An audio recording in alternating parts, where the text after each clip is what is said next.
요즘에 저를 좀 사칭하는 불법 리딩방이나 텔레그램 또 단톡방들이 굉장히 좀 많아지고 있는데 각별히 여러분들이 좀 주의를 했으면 좋겠어서 이렇게 좀 영상을 찍게 됐고요. 실제 피해 사례들도 좀 있는 것 같아요. 저는 이런 리딩이라든가 이런 걸 전혀 하고 있지 않거든요. 저를 사칭한 어떤 뭐 문자가 온다거나 그런 걸 받으셨을 때는 그냥 무시를 하시거나 꼭 신고를 꼭 해주시면 좀 좋을 것 같습니다.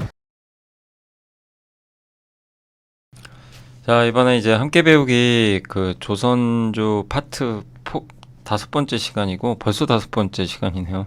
조선 기자재 중에 이제 엔진 한번 공부해 보겠습니다. 저도 이제 엔진을 또 한번 아주 깊게 공부를 좀 해봤는데 뭐 자료도 많이 찾아보고 특히 이제 각 회사의 사업 보고서 있죠. 거기에 엔진 설명들이 많이 나와 있어요. 이제 그거랑 또 챗 GPT의 질문도 해보면서 한번 해봤습니다. 요게 이제 어떻게 보면 이제 엔진이죠. 요 선박 밑에 있는 두 개죠. 두 개 달려 있죠. 이렇게 각각. 그래서 이 엔진을 이용해서 이 엔진의 추진력으로 배가 움직인다라고 보시면 되겠습니다. 근데 엔진은 좀 종류가 있어요. 두 종류입니다. 일단 첫 번째 여기 이제 대형 엔진. 요게 이제 현대중공업 건데 엄청 큽니다. 엔진이 이렇게 돼 있고 요 엔진이 이제 돌아가면서 여기에 전기가 나오게 되고요. 이런 것들을 저장도 하고 그러면서 그러니까 아니 이런 이제 요 엔진을 작동하기 위해서 여기 연료들이 들어가죠. 여기 뭐 전기도 있고 여기 뭐 연료는 뭐 다양하겠죠. 그래서 연료가 뭐 암모니아가 있을 수도 있고 보통 중유를 많이 쓴다고는 하더라고요. 중유. 그래서 여기는 요 두 개는 또 뭐냐면 보조 역할하는 거예요. 발전기용도 있고 요게 이제 주 엔진입니다. 요게 투 스트로크. 요게 메인 엔진이고. 그래서 이게 배가 이렇게 구성이 된다고 하더라고요. 이렇게 주 메인 엔진에다가 여기 보조 엔진 이렇게 두 개가 들어가 있는 거죠. 그래서 이게 투 스트로크라고 하는데 크랭크 샤프트가 한 바퀴 돌 때마다 연소 과정이 한번 일어나는 그런 엔진이라고 하고요. 그리고 출력이 높기 때문에 대형 선박에 적합하다고 합니다. 그러니까 피스톤이라고 그러죠. 이게 한번 이렇게 하는 거. 이제 그거를 이제 한번 하는 거를 보통 이런 이제 투 스트로크 엔진이다라고 하는 것 같더라고요. 근데 저도 뭐 엔진에 대해서 제가 뭐 전문가는 아니기 때문에 제 GPT한테도 한번 물어보고 했던 거 저도 완벽하게 이해 못 하겠더라고요. 엔진 용어도 어렵고. 근데 아무튼 요 투 스트로크 엔진이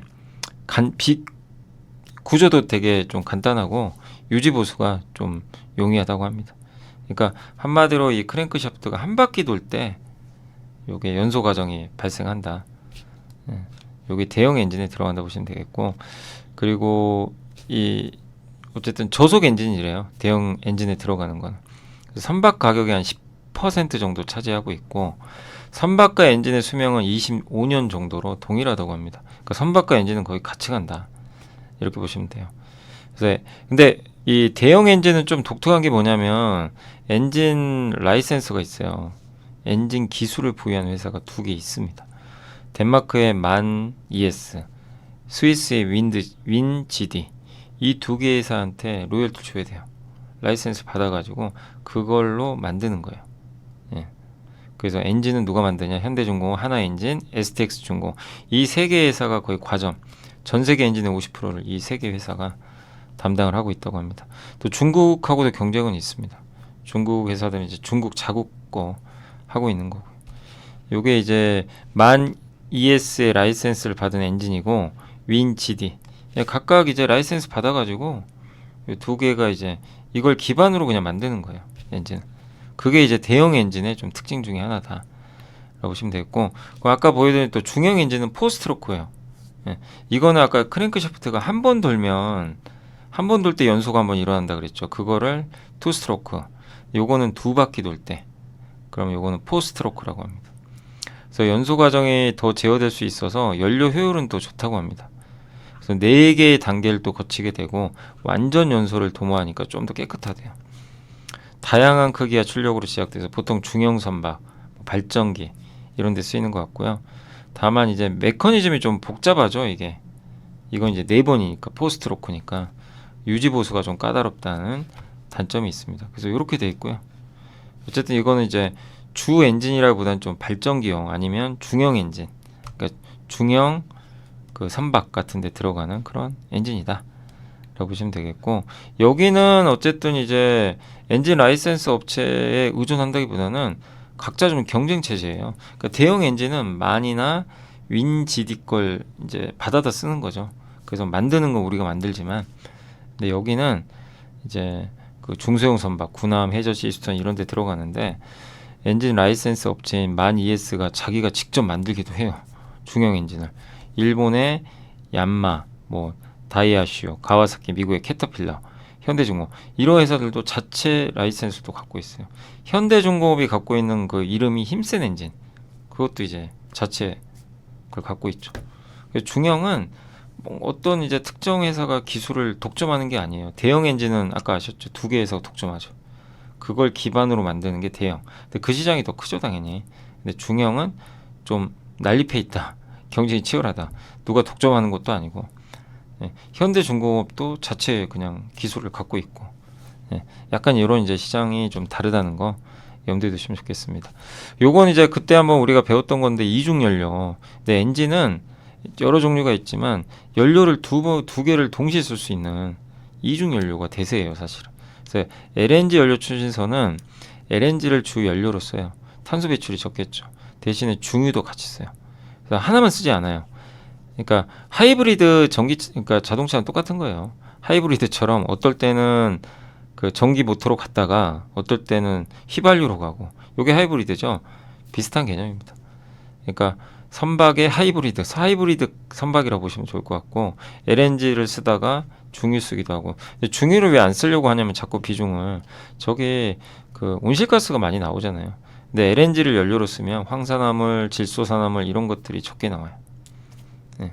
그래서 이거를 이제 동시에 쓸 수 있는 이중 연료 추진선, 이게 하나 엔진이 만드는 LNG 엔진과 기존의 이제 그 뭐죠, 연료 중유를 쓸 수 있는, 그걸 동시에 할 수 있는 그런 이제 엔진을 지금 만들어서 납품을 하고 있는 거죠. 어쨌든 이제 환경 규제가 강화되니까 LNG, LPG, 메탄올 기반의 이중 연료 추진 엔진이 확대되고 있고, 23년 신조 발주량의 45%를 차지했던, 이제 이중 연료가 진짜 커지고 있어요.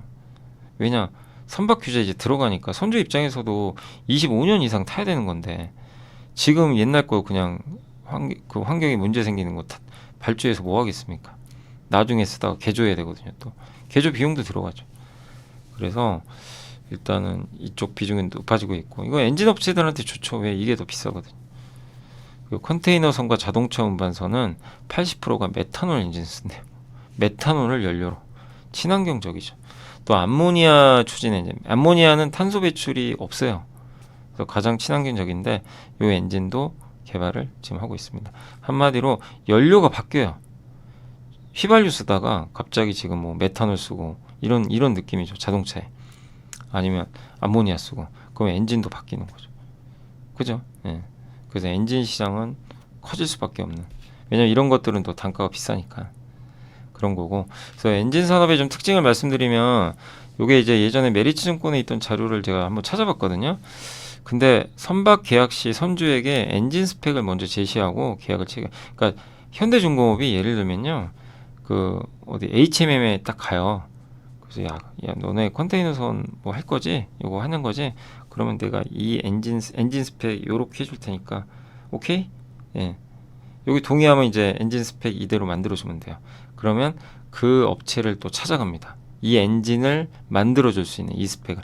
그러니까 조선사가 먼저 엔진 스펙 제시하고 계약 체결한 다음에 엔진 업체 찾아가서, 현대중공업은 자기가 직접 만들기도 하죠.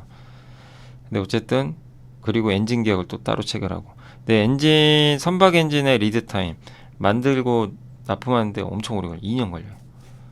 그리고 선박 엔진사는 조선사가 선박을 수주한 5에서 7개월 후에 엔진 제조 계약을 체결. 이게 뭐 3개월이라는 얘기도 있어요. 이것도 다르더라고요. 그러니까 정확하게 5개월인지 이건 명확하진 않아요. 어떤 제가 보고서 보니까 3개월인 경우도 있고.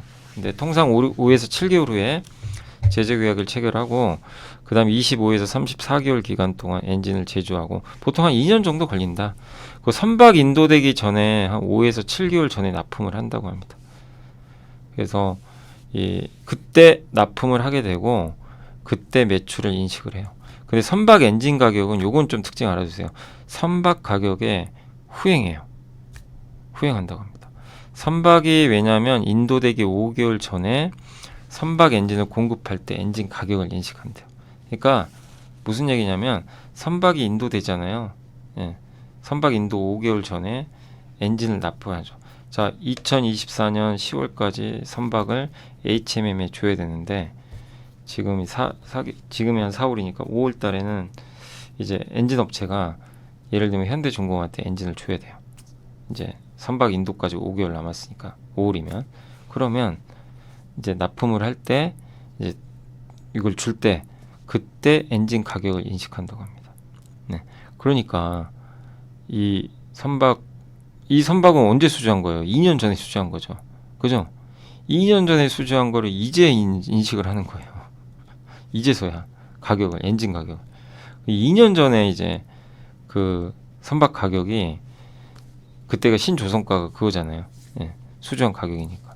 그래서 후행하는 거죠. 2년 정도 가격이.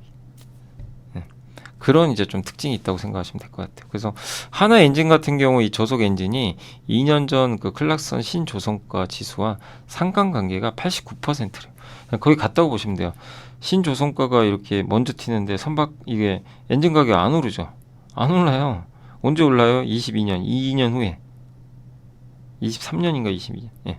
23년에 올랐겠네요. 예. 신조선가가 21년부터인가 아마 올랐습니다. 그죠? 2년 후에 숫자. 그럼 지금도 높다는 건 앞으로 2년간은 계속 높은 가격의 엔진이 나온다는 얘기죠. 어떤 건지 아시겠죠? 예. 얘가 꺾이면 2년 후에 꺾이는 거죠. 그럼 굉장히 좀 오래 걸리는 거죠, 이게. 그 엔진의 매출 결정 요인은 가격이 있죠. 엔진 가격 아까 말씀드렸죠. 신조선가가 일단 올라가면 당연히 엔진 가격이 올라갑니다. 그래서 신조선가 지수가 일단 21년부터 본격적으로 올랐고 엔진 가격은 언제부터 올랐죠? 23년. 그럼 24년 지금 4월인데 지금도 신조선가 계속 오릅니다. 이걸 우리가 계산해 보면 26년 상반기까지는 엔진 가격이 오른다고 봐야 돼요. 그죠? 예, 계속. 그럼 P는 올라가는 거죠.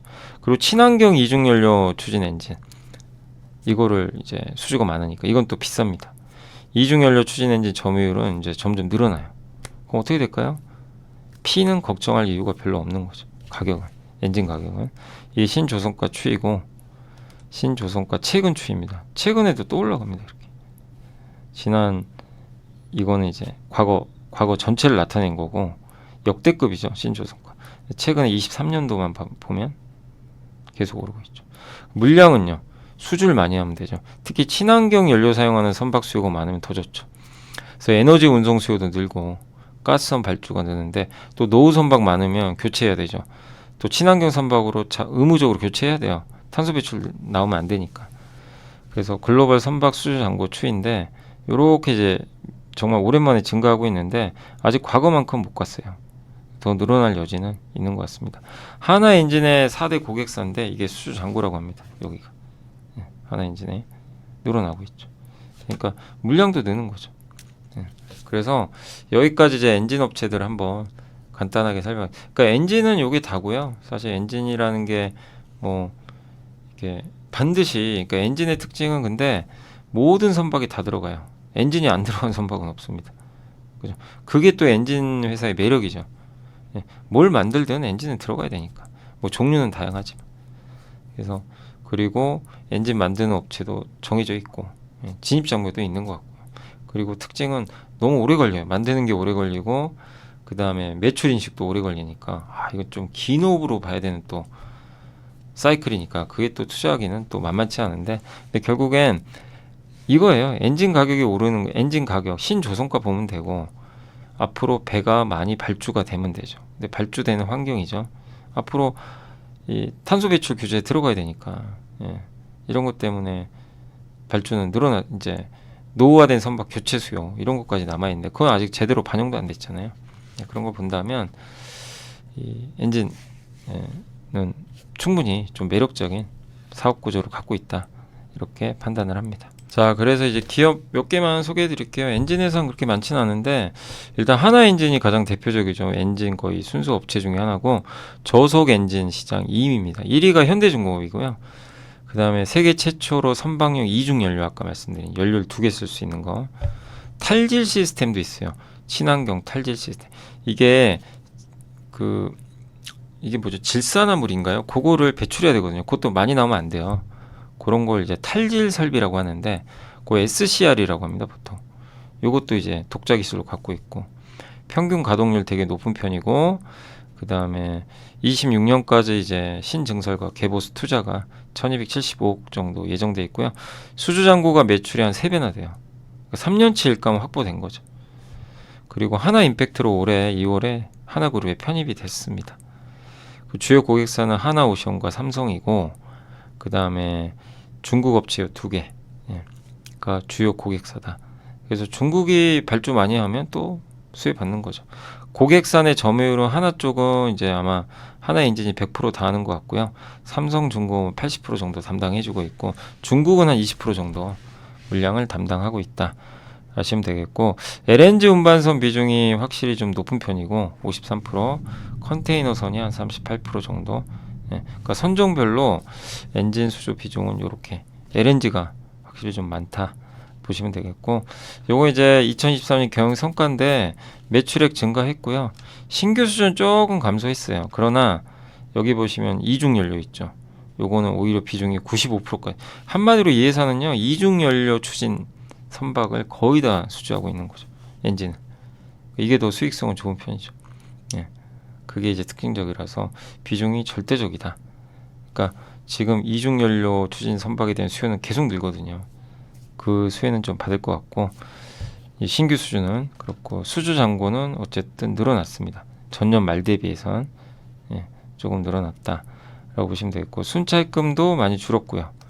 재무 구조도 좋아지고 있다. 그리고 디젤 엔진은 원래 디젤 엔진도 비중이 꽤 됐는데 보시면 DF 엔진이 그냥 압도적입니다. 그죠? 그러니까 한마디로 상선에서 DF 엔진 비중 90% 넘었기 때문에 이건 굉장히 좋은 모멘텀 같고, LNG 비중 높고요. 삼성과 하나 쪽에 납품하는 비중이 절대적인. 그러니까 삼성과 하나에 주로 납품을 하고 일부 중국, 그리고 LNG랑 컨테이너선 위주로 하고. 근데 이거는 언제든지 또 바뀔 수 있어요. 탱커선이 저 이중 연료 추진 엔진 쓰면 또 비중이 늘어나는 거죠. 그리고 요게 실제 수주 잔고라고 봐주시면 좋을 것 같습니다. 수주 잔고는 이렇게 늘었다가 살짝 작년 4분기는 좀 꺾였어요. 그래서 이런 이제 수주 성과도 있다는 거 염두에 두시면 좋겠습니다. 요게 뭐냐면 이 회사가 이제 갖고 있는 방법 중에 선택적 촉매 환원법이라고 있는데, 배기가스 내 아까 질소산화물 있죠. 질소산화물을 이것도 빼줘야 되거든요. 이게 많이 배출되면 안 돼요, 규정상. 근데 요거를 이제 배출을 줄이는 방법 중에 하나가 이런 시스템이라고, 탈질 설비라고 합니다. 그래서 촉매를 써가지고 물과 질소로 배기가스 있는 그거를 물과 질소로 이걸 분해해 버린대요. 그래서 배출한다. 그러면 이제 무해한 거죠, 인체. 그래서 배기가스의 질소산화물을 촉매를 써서 물과 질소로 분해해서 그러니까 배출하는 이런 시스템입니다. 요렇게 돼 있다고 하고요. 요거를 세계 최초로 개발을 했고, 그래서 이것도 이제 필요한 부분 중에 하나죠. 온실가스 배출을 줄여야 되거든요.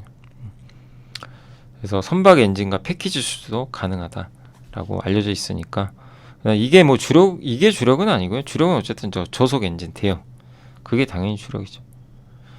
그리고 실적은 어쨌든 이제 작년에 그러니까 계속 적자 봤어요. 안 좋았다가 흑자로 돌아섰고, 현금 흐름이 되게 좋아졌습니다.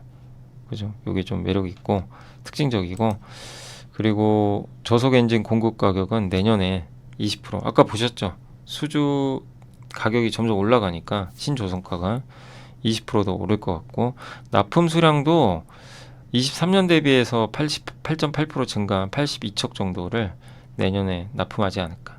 그래서 이제 내년이 더 기대되는 그런 기업으로 보시면 좋을 것 같습니다. 하나엔진은 좀 그렇게 보시면 되겠고, 그 다음 KSP도 이거 옛날에 한번 좀 설명해드렸던 기업 중에 하나죠. 뭐 조선으로 그러니까 조선 따로 해서 한 건 아니고 그때 한번 기업 분석 예시로 이 회사는 엔진 부품입니다. 그러니까 한마디로 하나 엔진이 만드는 엔진에 들어가는 그 부품. 배기밸브 스핀들, 배기밸브 컴플리트. 예.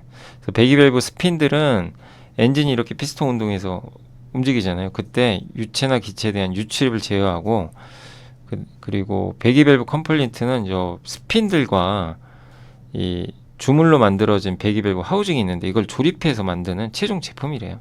예. 그리고 형 단조도 있어요. 뭐 방산 무기에도 들어가요. 플랜지류, 기어류, K2 전차, K9 자주포에도 이런 것들이 들어가는 형 단조 부품도 만들고 있습니다. 핵심은 대형 엔진 부품 그리고 중형 엔진 부품 이 두 개인데 여기가 저속 엔진. 여기 제일 시장도 크죠. 예, 이쪽 비중이 크고 중형, 형 단조 이렇게 나와 있습니다. 가동률은 확실히 엔진 부품이 조금 더 좋고 형 단조도 높아요. 근데 경쟁사가 금융기기랑 이제 주식회사 친구, 일본의 한 개 기업, 독일 한 개 기업, 중국 한 개 기업 있는데 국내 한 개 경쟁사 검색해 보니까 그 친구란 기업이 아마 회생 절차 작년에 돌입을 했던 것 같더라고요. 그래서 경쟁 강도가 좀 완화되면서 좀 그런 부분들은 KSP한테는 좀 이제 경쟁 강도 완화로 작용하고 있다라고 보시고 요게 배기밸브 스핀들입니다. 예. 그래서 엔진은 4개 사이클로 아까 우리 한번 잠깐 본 흡입 팽창 폭발 배기인데 예. 요게 이제 요 피스톤이 왔다 갔다 하는 거예요. 그러면서 이제 연료가 폭발하고 예. 그때 이제 뭐 폭발할 때 뭐 가스 같은 게 분출되기도 하는 거죠. 그런 것들을 이제 위에 이렇게 컨트롤 해주는 하나의 부품이라고 보시면 좋을 것 같고 KSP는 중형 엔진용 밸브 스핀들 이런 것들을 예전에 실제 HD 현대 글로벌 서비스에 납품했다라는 이력이 있습니다. 그래서 작년 11월에 공시가 떴죠. 예. 그래서 한번 좀 주목을 받게 됐고요. 여기 HD 현대 글로벌 서비스는 아마 제가 다음 시간에 한번 이제 조선 거의 다 끝나가거든요. 예, 이제 한 번 정도 하면 될 것 같아요. 그때 한번 이거 이제 다음 달에 상장하거든요. 그래서 아마 공모주 또 대여로 많은 분들이 관심 갖고 계신데 조선회사고 한번 또 이렇게 설명해 드릴게요. 다음 주에 아마 하게 될 것 같아요.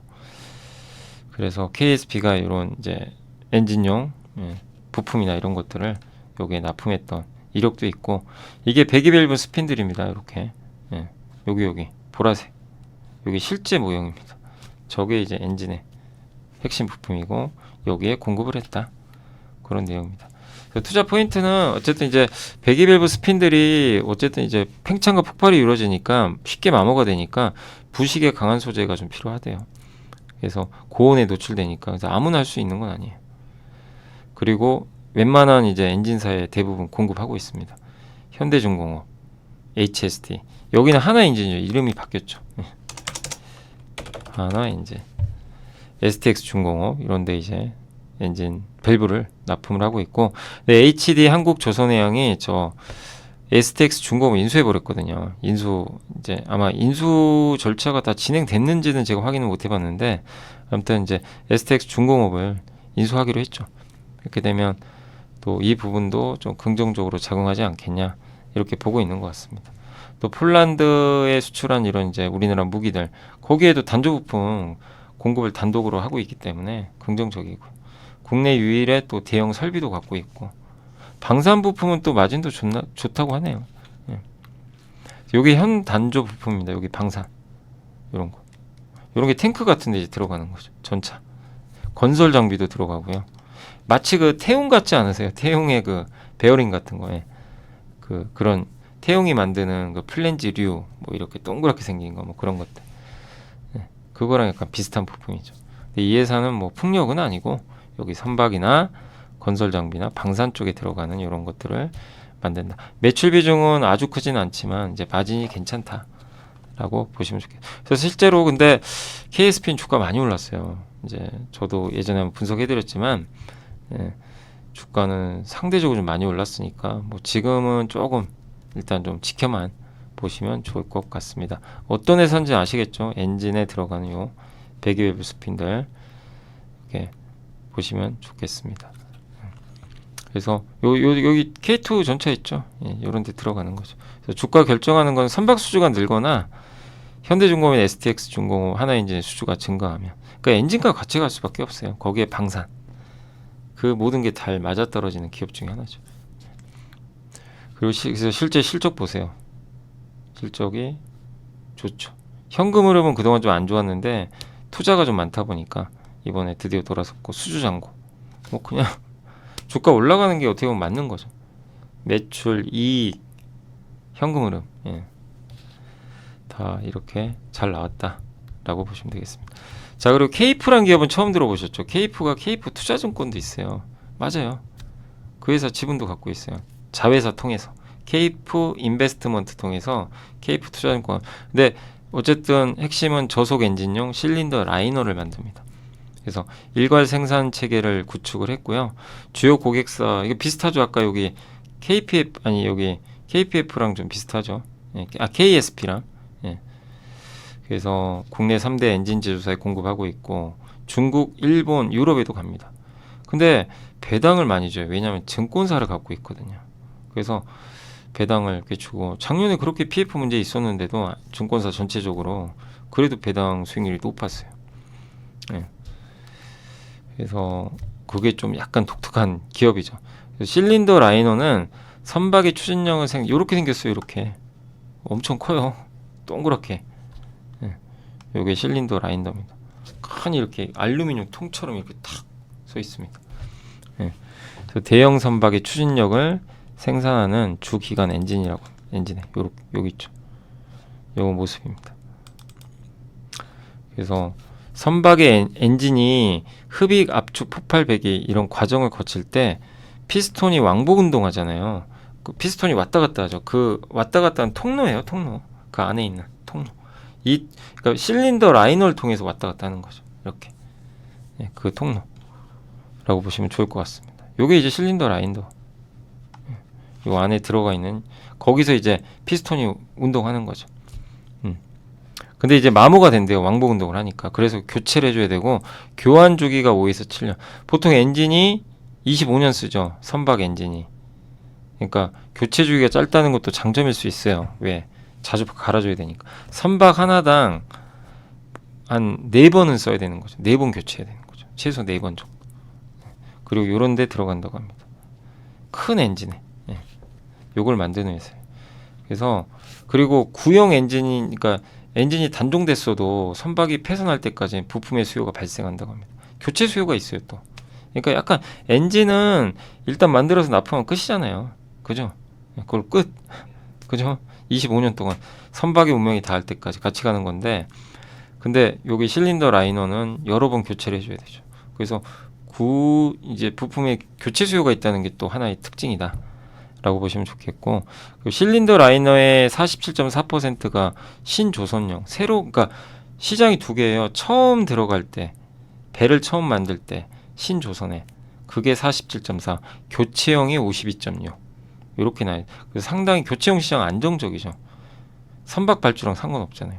막 경기가 안 좋아서 발주를 안 해요. 그럼 어떻게 돼요? 예. 그러면 이쪽 시장도 힘들겠죠. 근데 교체는 해야 되거든요. 선박 운영은 해야 되니까. 이 시장에서 굉장히 좀 안정적인 이런 부분들. 그러니까 약간 우리가, 그러니까 이런 거 공부하면 되게 좀 재밌어요. 각각 업체마다 약간 비즈니스 모델이 좀 다르죠. 엔진 회사랑. 또 엔진에 납품하는 약간 이런 기자재 회사인데도 여기는 또 교체용 시장. 마치 그 반도체 그 KNJ 같은 좀 느낌 안 드세요? KNJ나 월덱스 이런 회사들이 장비, 그러니까 장비 회사에 그 SIC 링 같은 거 있죠. SI 링 이런 거 납품을 하잖아요. 예. 소모성 부품. 근데 삼성과 하이닉스에 직접 납품하기도 하죠. 예. 교체용. 예. 교체용으로. 약간 이제 그런 느낌이 드는 그런 이제 회사라고 보시면 좋을 것 같습니다. 이렇게 생겼어요, 실제. 실린더 아니고 엄청 이렇게 구멍이 이렇게 뚫려 있고요. 굉장히 크죠. 예. 생각보다. 저도 되게 작은 거라고 생각했는데 아닙니다. 그래서 이렇게 주물 공정이나 가공 공정 다 수직 계열화 되어 있고요. 이게 완성품이에요. 그런 좀 장점이 있고, 주요 실적 지표인데, 이게 실적이 한번 이게 안 좋았던 이유가 이게 증권 업종 때문에, 이 증권 적자난 적 있죠. PF나 뭐 한참 증권 안 좋았잖아요. 그래서 요것 때문인데, 그래서 우리가 봐야 될 건 실린더인데, 실린더 쪽은 확실히 좋아요. 증권도 많이 좋아졌죠. 그래서 이익은 정상화되고 있다. 수주 잔고도 꽤 높고, 그러니까 증권은 뭐 물론 또 어떤 일이 발생할지 저도 모르지만 지금 올해는 뭐 그래도 작년보다는 더 낫지 않을까 싶긴 하고요. 그 상황에서 본업인 이게 돌아서고 있잖아요. 그래서 케이프도 한번 공부해볼 만한 그런 기업으로 생각을 합니다. 자, 그리고 마지막으로 현대중공업 이제 우리 다 많이 아는 기업인데 마지막으로 현대중공업은 글로벌 최대 조선 업체인데 뭐 엔진 얘기만 해야죠. 뭐 힘센 엔진 갖고 있고 중형 엔진이에요. 이거는 대형 엔진은 이제 라이센스를 받아서 한다라고 보시면 되겠고 엔진 사업부 매출 비중은 한 22.65%. 엔진도 그래서 중요해요. 현대중공업의 전체 매출의 무려 23% 가까이 차지합니다. 마진도 좋아요. 예. 돈을 실제로 여기서 많이 벌어줘요. 가동률이 130% 나옵니다. 얼마나 타이트한 건지. 친환경 엔진 수주 비중이 65%. 예. 그리고 암모니아 엔진을 그래서 저는 이게 되게 중요한 게 암모니아 엔진은 올해 처음 납품할 거래요. 올해 말에. 그게 될지 모르지만 어쨌든 그렇게 사업 보고서에 나와 있더라고요. 저게 좀 잘 되길 바라고 저게 되면 이제 암모니아 엔진까지 물꼬를 트면 엔진 시장 더 커지는 거죠. 예.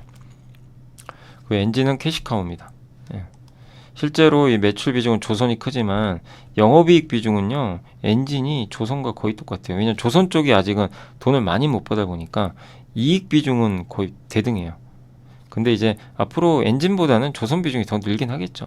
그 현대중공업은 올해 이제 2분기부터 고가 선박 비중이 93으로 점프를 합니다. 이런 부분들은 또 좋게 작용했죠. 그래서 다른 조선사랑 좀 다른 점은 아무튼 엔진을 갖고 있다는 거.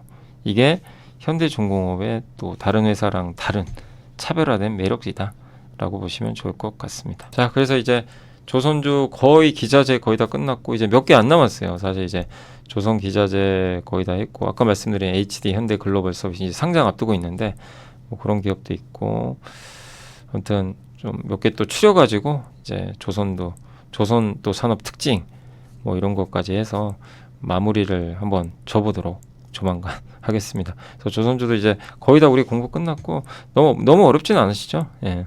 반도체에 비하면 그렇게 막 엄청 복잡하거나 그러진 않아요.